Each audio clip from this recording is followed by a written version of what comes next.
నిమిషం రామారావు గారు ప్రతి ఒక్కరికి సమయం ఉంటుంది. ఒకరి తర్వాత ఒకరు మాట్లాడండి.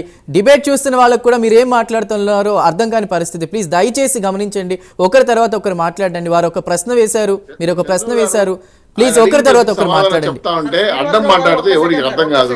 నేను చాలా క్లియర్ గా చెప్పా, ప్రతిపక్ష రైట్. శ్రీనివాస్ గారు మీరు ఒక ప్రశ్న వేశారు. ఆయన మాట్లాడమని చెప్పండి. రైట్. ప్రజలని మాట్లాడి కిరణ్ మాట్లాడి మల్లికార్జున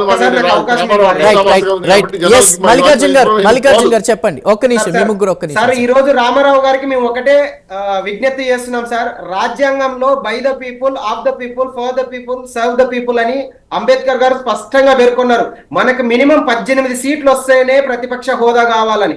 ఇదే జగన్మోహన్ రెడ్డి గారు గత ప్రభుత్వంలో 23 సీట్లు వచ్చినటువంటి టీడీపీకి సంబంధించిన వాళ్ళని డివైడ్ అండ్ రూల్ చేసి ప్రతిపక్ష నేత హోదా కూడా తీసేస్తామని చెప్పిన మాట వాస్తవం కాదా? అదే విధంగా ఈ రోజు నాకు కనీసం ప్రతిపక్ష నేత హోదా ఇస్తే అసెంబ్లీకి వస్తానని చెప్పిన మాట వాస్తవం కాదా?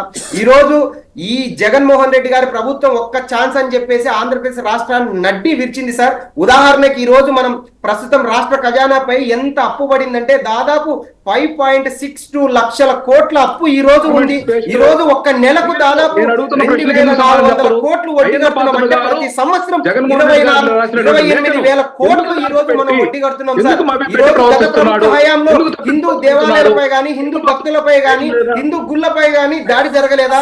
అదేవిధంగా ఒక పద్ధతిగా ఒక ప్లానింగ్ ప్రకారం చంద్రబాబు నాయుడు శ్రీమతి భువనేశ్వర్ దేవి అమ్మగారి మీద అటాకింగ్ కావచ్చు, అదేవిధంగా డిప్యూటీ సీఎం పవన్ కళ్యాణ్ గారి మీద మేమైతే సహించలేదు.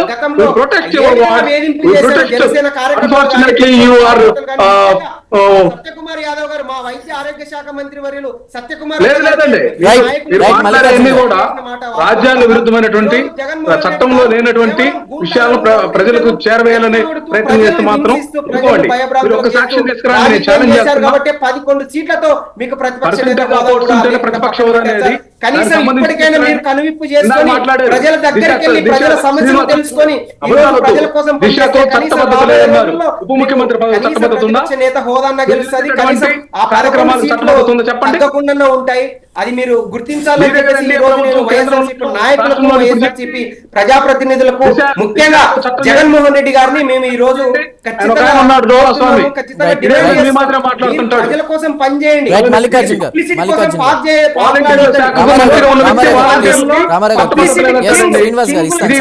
ఎవరన్నా ఉన్నారంటే జగన్మోహన్ మాట్లాడండి ప్లీజ్. రామారావు గారు దయచేసి, రామారావు గారు ప్లీజ్ ఒక్క నిమిషం. రామారావు గారు ప్లీజ్.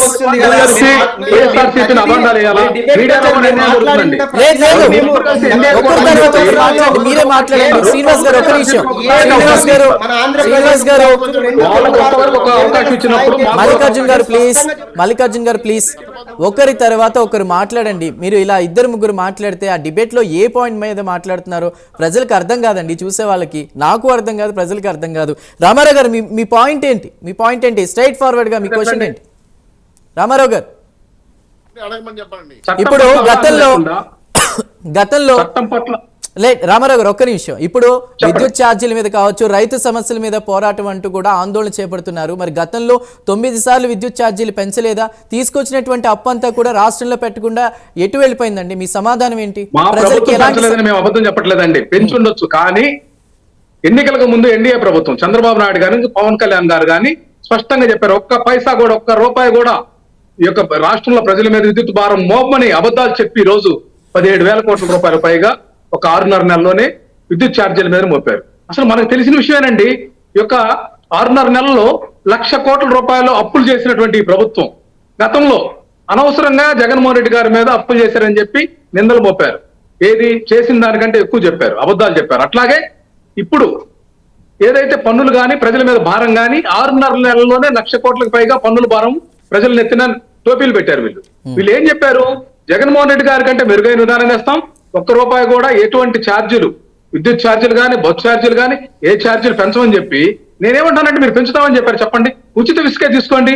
ఉచితంగా ఇసుక విధానము అట్లా ఫెయిల్యూర్ అయ్యారు కదా, ఎక్కడన్నా ఉచితంగా ఇసుక లభించే పరిస్థితి రాష్ట్రంలో ఉందని చెప్పమనండి. ఎందుకు అబద్ధాలతోటి వచ్చారు వీళ్ళు? వాళ్ళ అబద్ధాలు వాళ్ళు ఒప్పుకోరు. ఇక్కడ ఒకటేనండి నేను స్పష్టం చేసేది ఏంటంటే, ఒకటి అర్థం చేసుకోండి. ఎన్డీఏ ప్రభుత్వం అని చెప్తున్నారు. ఎన్డీఏ ప్రభుత్వంలో నీతి ఆయోగ్ ద్వారా ల్యాండ్ టైటిలింగ్ అంటే ఒక మంచి చట్టం అండి. రైతులు 30 సంవత్సరాలు 40 సంవత్సరాలు కోర్టు చుట్టూ తిరిగేటటువంటి అవసరం లేకుండా నీతి ఆయోగ్ అనేటువంటి మేము కూడా మెచ్చుకుంటున్నాం కదా ఎన్డీఏ ప్రభుత్వాన్ని.